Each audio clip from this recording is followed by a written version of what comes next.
Hey everybody, it is Tuesday. Welcome back to RGR Football. My name is Daniel Harms.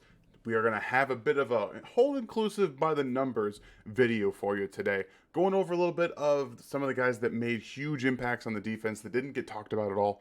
Turk Wharton, Alex Okafor with the pressure numbers, how they were able to interchange a ton of different players out, keep the snap counts low, and really save some, wear and tear on these guys who've already had a long season.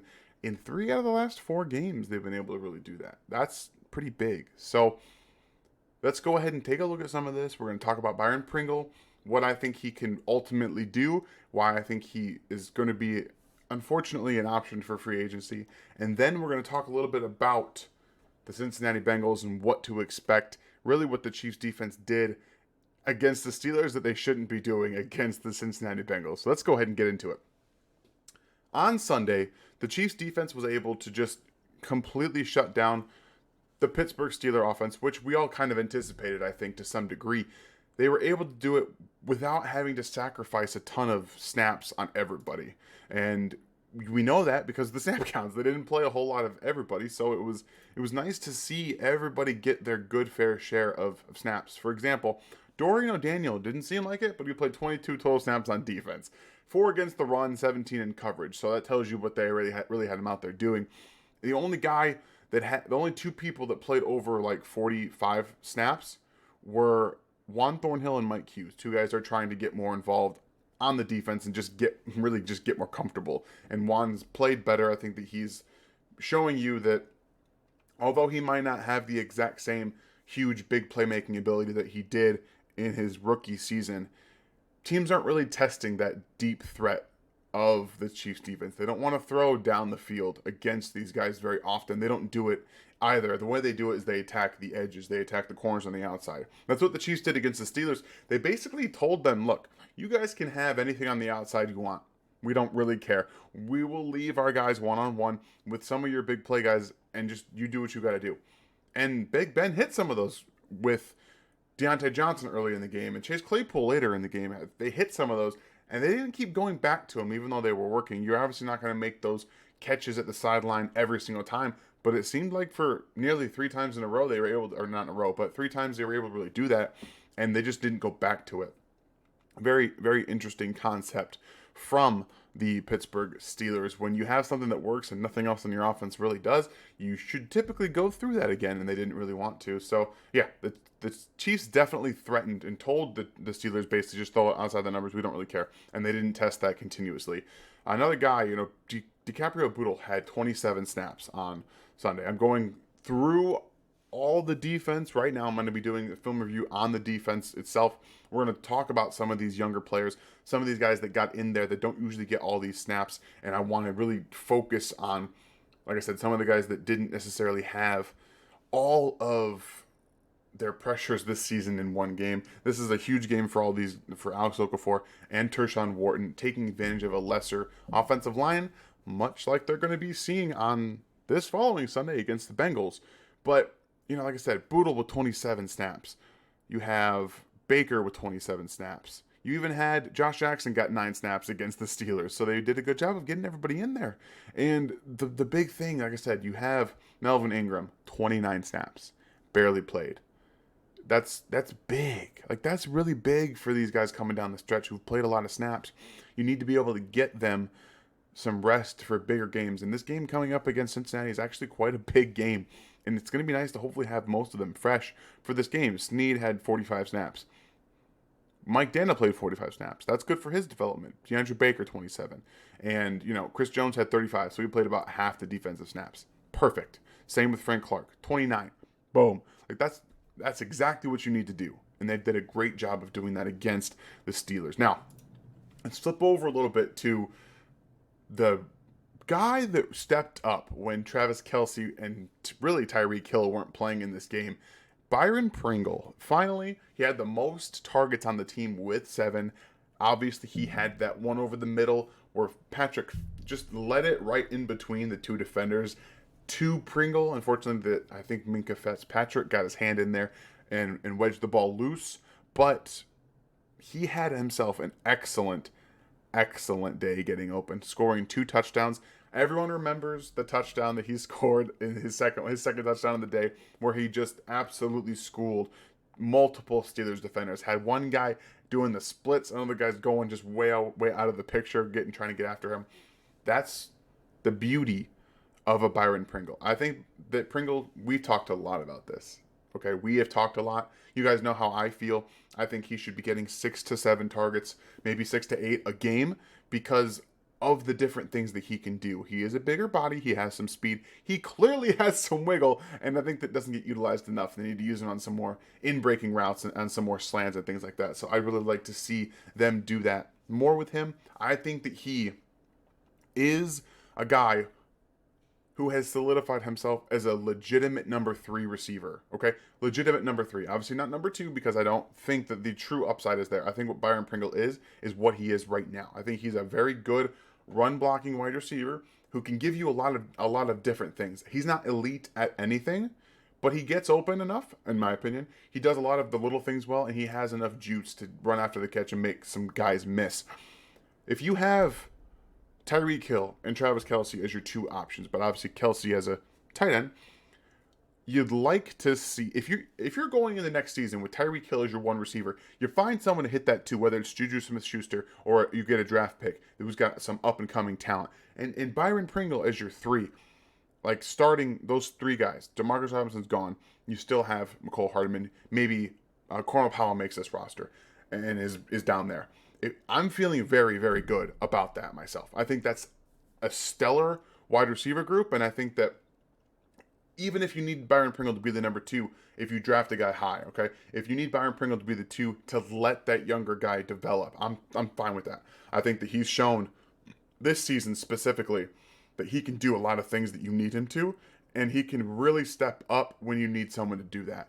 It's been an excellent developmental year for Byron Pringle, and the trust factor, I think after this game specifically, is going to continue to blossom with Patrick Mahomes.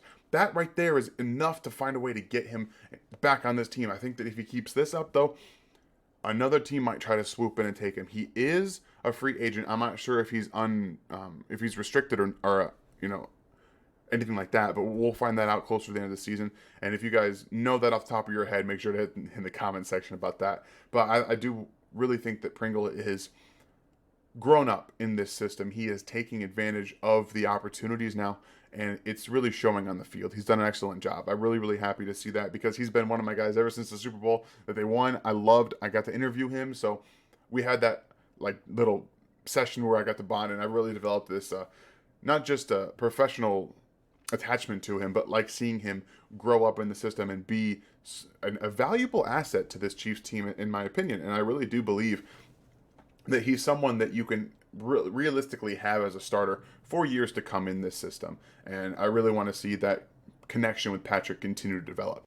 So let's get to the last part of this video, which I really wanted to include here, because as much as we've talked about the Chiefs themselves, I think trying to project a little bit about their opponent is just as important. And I think I'm going to do a better job of doing that next year. But right now, the Cincinnati Bengals come in a game where the Chiefs, they don't necessarily need to win. They've already locked up the AFC West.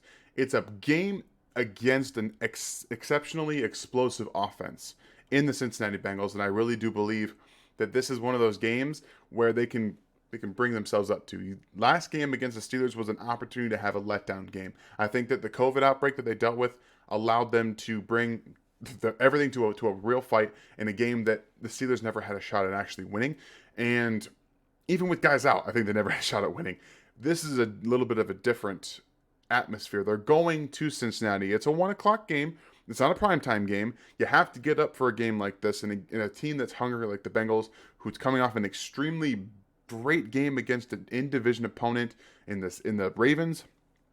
And the biggest reason that the Bengals have an opportunity to beat the Kansas City Chiefs is because of their offense. Their defense is okay. It's not great.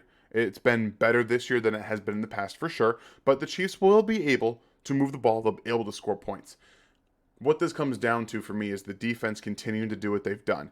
Against the Steelers, they basically dared them to throw the ball on the outside, saying, we know that you need a little bit more time to get really down the field, and you can't have that much time. You're not allowed to have that much time. The way that you have Turk Wharton, Alex Okafor getting combined 12 pressures tells you they didn't have a whole lot of time in that game. The Bengals have the same type of issue with their offensive line. They do need that extra time. They played better against the Ravens on Sunday, but this is a little bit different, I think, having the Chiefs come in who have been able to get pressure with 4 and not blitz as much as they needed to. They will blitz every now and then, but when it comes to Joe Burrow, he's very good against the blitz, much like a lot of these young guys who are coming in out of college, having this exceptional way of reading defenses and being able to get the ball out and find the open spot quickly, much like Patrick Mahomes did his first couple years in the season, and then teams just stop blitzing him. So when he's blitzed, he's just so much better at finding the quick outlet. He's been able to identify one spot of the field, go from left to right very, very quickly. Joe Burrow, that is. And the one key to get to Joe Burrow is just making him throw the ball with rushing 4. A lot of quarterbacks, if you can rush 4 and get pressure like the Chiefs have been able to over the course of the last couple months, you're going to force them into bad situations. Burrow does have quite a bit of picks this year, and when he's getting his head downfield and throwing the ball to Jamar Chase or T. Higgins, who's having an incredible resurgence after his injury. Obviously, Chase had a great beginning of the season, kind of slowed down, and then again had a great game against the Ravens. Those guys can make plays with the ball in the air, okay? The Chiefs have to be able to get those safeties in spots to react to the ball downhill. And the corners are going to have to get their head around a little bit earlier because T. Higgins last week, specifically just against the Ravens, was in a position where he came down with the football with 2 guys just strapped on him. Like, they were right there in stride with him, all over him, and he's able to go up and get the ball because his ball skills are that good. He's able to do a lot of different things just because of his ball skills. He's not a very good route runner. On his first touchdown, I think it was just a whip route to the outside, and he slipped on it. He's not a very good route runner. So he's not going to create a ton of separation. He's not going to do much after the catch. What he does is create big plays through the air with the ball skills. Jamar Chase can do a little bit more yak stuff, but he's also more of a go downfield and get the ball kind of player. And obviously Tyler Boyd is your guy, the slot guy who's going to be in the middle of the field that they can really get in some situations. I think that L'Jarius Sneed's going to have his hands full with Boyd, but it's a matchup they can win. So get pressure with 4. Chris Jones, Melvin Ingram, Frank Clark have to have pressure games. You have to have guys, much like last week, come off the bench to be able to generate pressures to get to Joe Burrow. He's gonna throw picks, okay? That's just the nature of his game, throwing the ball up downfield when you're in situations like that. You're going to find ways to get some interceptions. So yeah, this game hinges for me on the corners getting their head around earlier and being in positions to make the plays. T. Higgins doesn't have 4.4, sub 4.4 speed. He's got a 4.5 guy. So you're going to find that Charvarius Ward and hopefully Rashad Fenton, Mike Hughes are going to be in situations to get the ball and to really bat the ball down and come away with interceptions. You just got to find it. You got to locate it. So I'm excited to see this game going forward. On Sunday, it is a 1 o'clock game. Those can be a little bit weird for the Chiefs. So I'm excited. I hope you guys are excited. If you guys have any questions about anything that you want, put them in the comments. You can always find me on Twitter at InHarmsWay19. I'll answer any of your questions there as well. We'll have our film review tomorrow. I'm looking forward to getting in depth on this defense to see exactly what they were able to do against the Steelers and hoping they can generate the same thing against the Bengals and Joe Burrow. You guys have a great day. Thanks for watching this video from the team at RGR Football. Click these videos to see more and subscribe to RGR Football.